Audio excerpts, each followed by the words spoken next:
తెలుగు పద్య స్వర వైభవానికి స్వాగతం. మిత్రులందరికీ స్నేహితుల దినోత్సవ శుభాకాంక్షలు.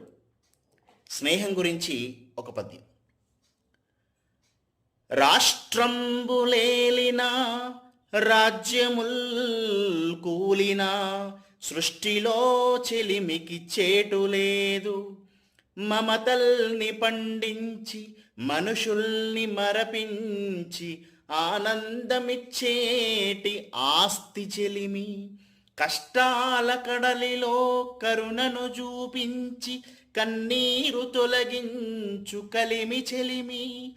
రక్తబంధము కన్నా రాతి నరుల కన్నా చుట్టరికము కన్న చురుకు చెలిమి. మనసు లోతులు తెలిసి మసలు నట్టి భాష ప్రాంతము లేవన్న భ్రాంతి మరచి మనిషి మనిషిని చక్కంగా మార్చునట్టి మధురమైన బంధమిలను మైత్రి అయ్యే. ఈ పద్యాన్ని స్నేహితులందరికీ అంకితం చేస్తూ రచించినటువంటి పద్యం. ధన్యవాదం.